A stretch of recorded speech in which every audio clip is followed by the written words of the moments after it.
Hello everyone and welcome to my channel, or welcome back to my channel if you're not new here.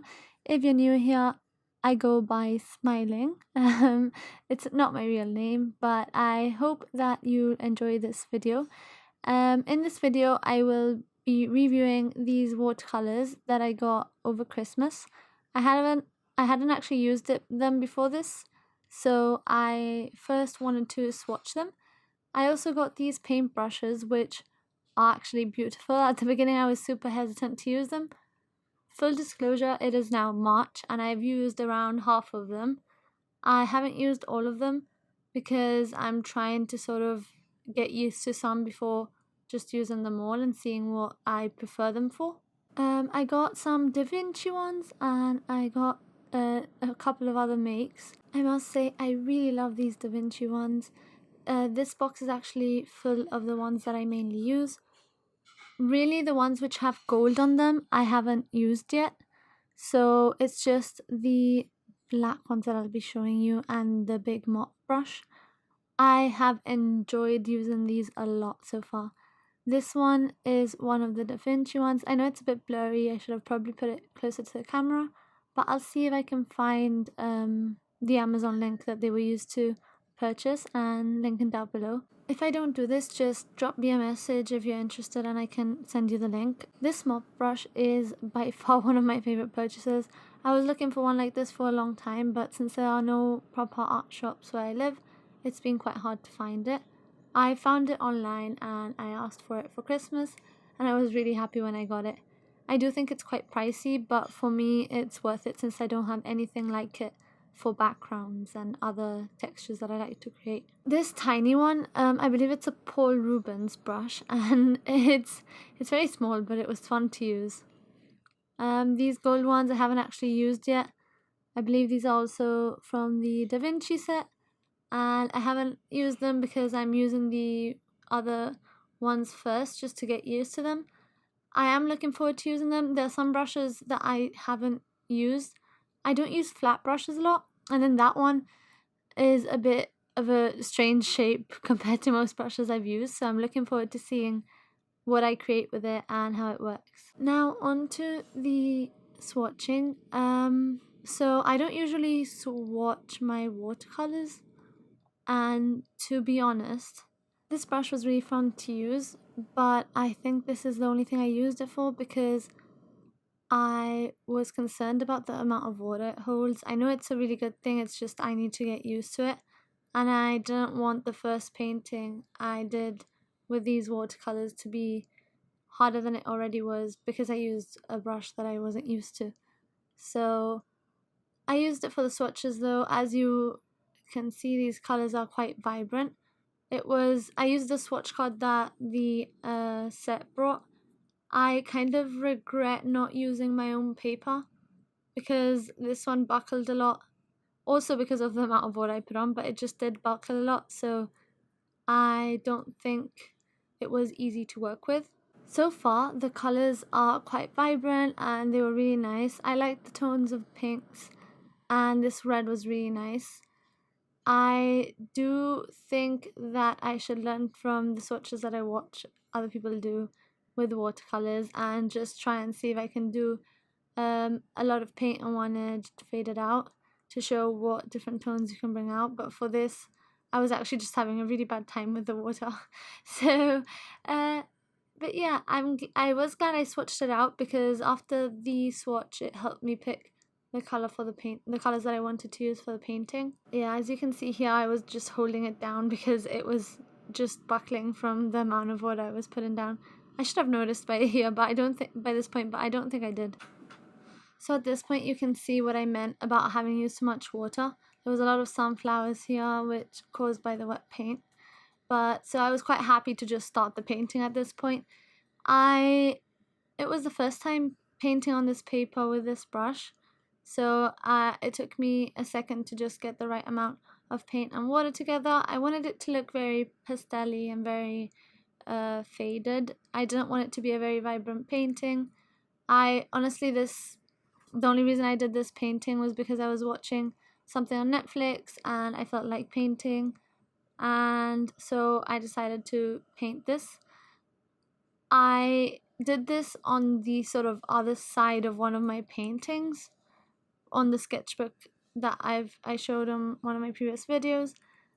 So because I kind of said, I think I said it in that video, that I wanted to start using the blank pages to as to not to waste paper. The painting on the other side of this was just a swatch that wasn't very watery, so it was okay if I wanted to lay down a couple of watercolor layers. So I just taped it, drew this, which was a scene from a Netflix show, and started painting. I had a lot of fun with this. I didn't use a lot of the watercolors, but it was nice to get a feel for them. I didn't want to spend too much time on it because, like I said, it was just a piece for fun. So I did this background with the watercolors. I had to do a couple of layers. The sky in the series looked quite magical, so I was trying to replicate that. It's not just a plain blue sky, which is what I've usually done, so it was quite fun. It took a few layers to get it to this point now, but it was fun to do. And then it was just time to fill in the colors for the items at the bottom.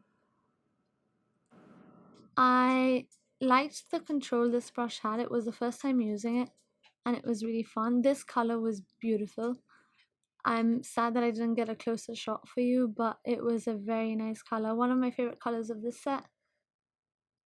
I did paint most of these sort of first shapes in watercolor, but like I was saying before, I then later on go in with pencil, just because I find it's easier to get detail in quickly with pencil, as watercolor takes very long to dry.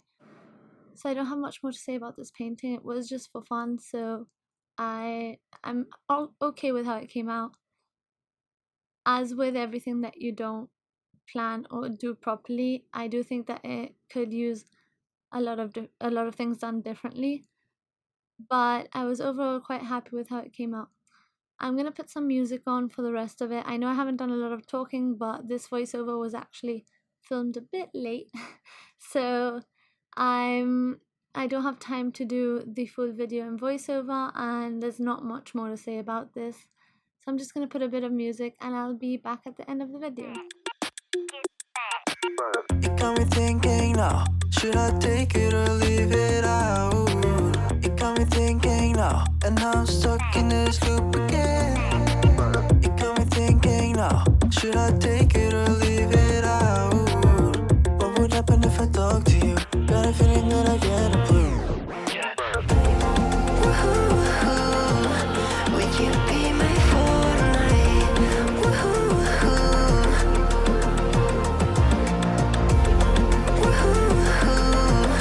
Would you be my Fortnite?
So one other thing I wanted to mention before the video finishes is that I almost didn't post this video, and I'm a bit behind on doing art and footage in general, just because I had a few things happen. I had to have an operation which then got cancelled, but I still did the whole like preparing for it, a bunch of appointments, etc. So it did take up a lot of my time, and it delayed me on studying, so now I'm catching up on that, and there's a lot of work to be done.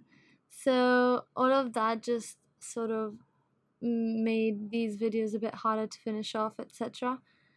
I hope I don't miss any out, but if I do, it's probably due to that. I barely made it on time for this one. I'm glad I did though.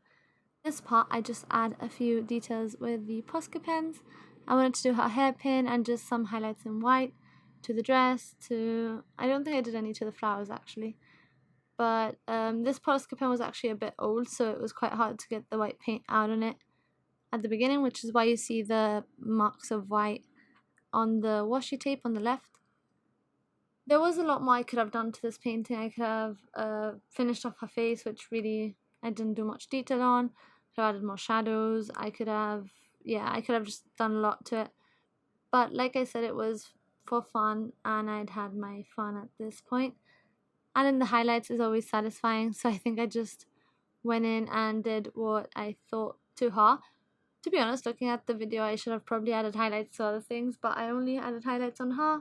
And then I did these fun little dots on the sky. I'm not sure if this was part of the photo or not, but I just thought it gave it a really nice finishing touch. And that was the last part I did before taking off the washi tape, which is the satisfying part that everyone likes at the end of a video, or at least I do. I feel that the borders, which are left in white, really do give that final touch to a painting, which is why I think I rarely do any painting to the edge. So that's that for this painting. I might make another video to swatch the watercolors again, but I do hope you enjoyed this video. If you did, please don't forget to like and subscribe. I really do appreciate it. I will try my best to make it on time to the next videos. Once again, thank you, and see you in 2 weeks.